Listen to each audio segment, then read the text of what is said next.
Hello everyone, and welcome to a special Real Sports Junkie of Florida video.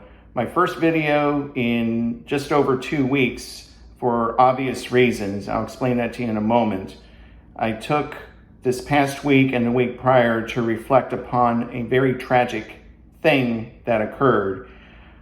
The day after my video was released, or actually the night of the day that my video was published, was the most anticipated high school football game in central Pennsylvania. My hometown Selinsgrove Seals playing host to the Jersey Shore Bulldogs, and both teams had a great game. They went toe-to-toe, evenly matched 21-21, and then with 11.8 seconds left to go in regulation, one of the players on the Jersey Shore team had collapsed on the field.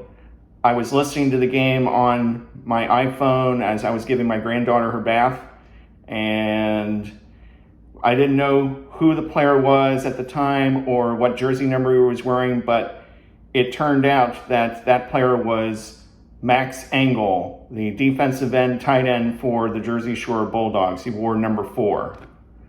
And trainers and EMTs worked on him for about 10 minutes before he was taken to the hospital by ambulance. And that brought back some flashbacks of when Damar Hamlin collapsed on the field due to a cardiac issue in the Bills-Bengals game back in January of this year.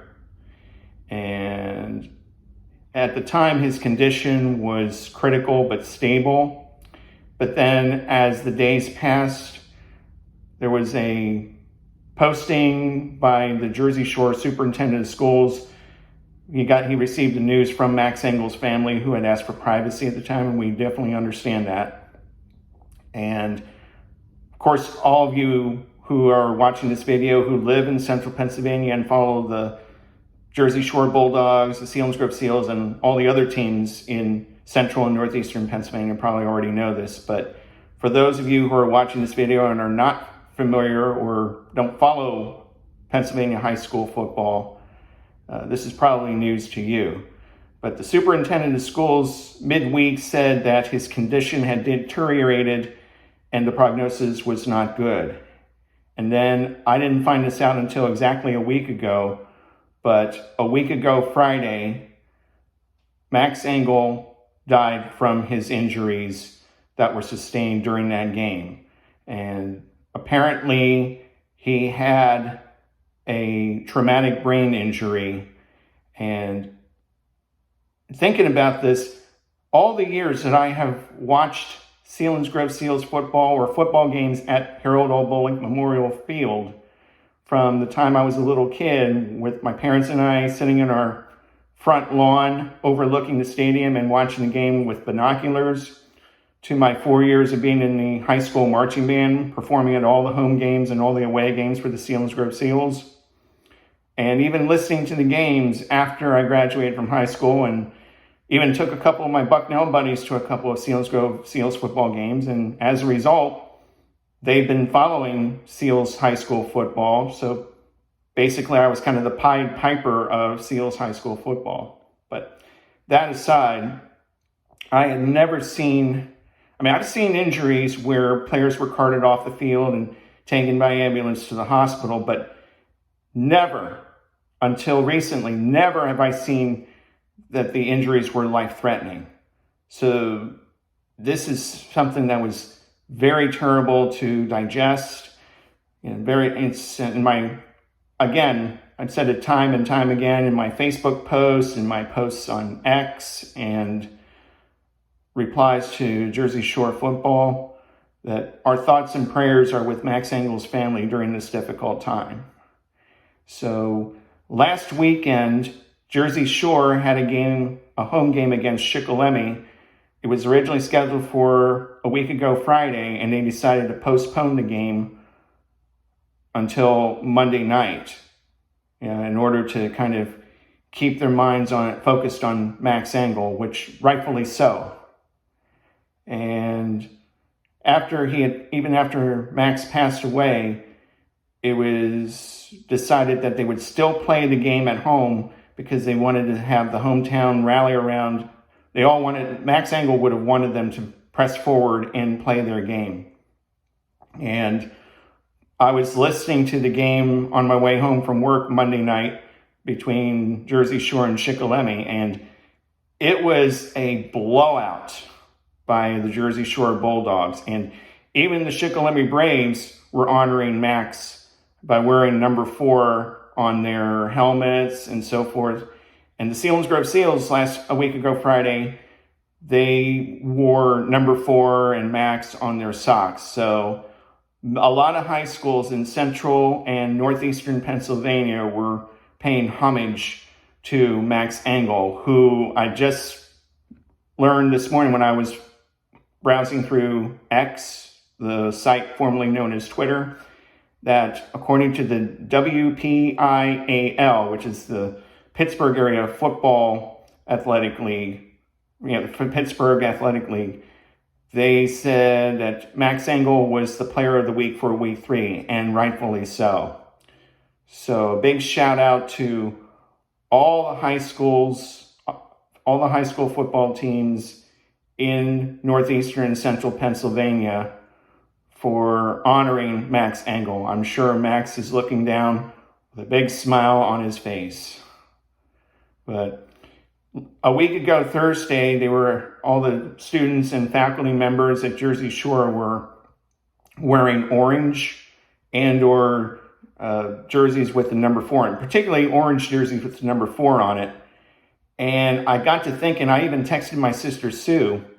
Years ago, when my sister was married to her first husband, Jack Barris, who at the time owned and operated the Tally Ho Tavern in South Bethlehem, just blocks away from the Lehigh University campus. He owned and operated that bar in the late 70s and early 80s. He was also a soccer player for the team called the Tally Ho Taverniers, and I had a jersey from my middle school days throughout my college days, and it was a Tally Ho Taverniers jersey, and I wish I had still had it. Why is that? Why I say that? Because that jersey actually had the number 4 on it, which was the same jersey number that Max Engle wore. So I would have worn that to work a week ago. Thursday was a casual Thursday, since that Friday of that week was an off Friday for me. So it would have been fitting for me to wear that jersey in Max's honor. So I kind of wish I still had that jersey. I was looking through all of the college photos, all the pictures that I had taken throughout my college days. I even DM'd one of my college buddies asking if he remembered me wearing that jersey during our college years, and if he happened to have any pictures of me wearing that jersey. I haven't heard from him, so I don't know. If I would have still had that jersey, I probably would have worn it for sure. But, once again, our thoughts and prayers are with Max Engle's family, the Jersey Shore football team, the coaches, the staff, the student body at Jersey Shore, and the entire community. And also to all of the players from other schools who are remembering Max at this time. In particular, the Selinsgrove Seals, who were hosting the Jersey Shore Bulldogs when this unfortunate event happened. I'm sure it's on the minds of a lot of the players and the coaches. And it was very fitting that when they suspended the game, it ended up in a tie. So both teams are still undefeated. But as Selinsgrove head coach Derek Hicks said, it really doesn't matter what the outcome of the game was. The most important thing is that young man, Max Engle, and rightfully so.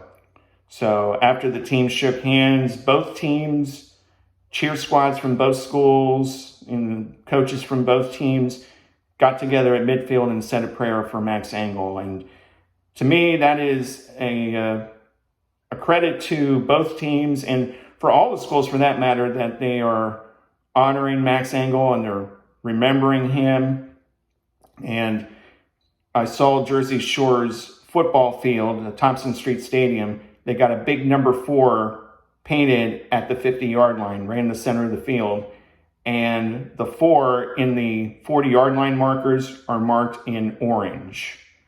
So that being said, I'm probably going to be doing my sign-offs a little bit differently moving forward. So I'm hoping that I can get a video out as soon as possible where I'll talk about the Phillies, I'll talk about college and pro football, fantasy football. But right now, I just wanted to take a moment to reflect on the passing of Max Engle. He was a tremendous gentleman. I never knew the man, but he was a great student, both on and off the field, and he will never be forgotten. Number 4 forever. So I'm going to sign off now. So until then, this is the Real Sports Junkie of Florida, John Bodiger, reminding you of the words of former track and field coach Jim Taylor. It's a great day to get better. And we miss you, Max. Number 4 forever. So long, take care, and stay safe.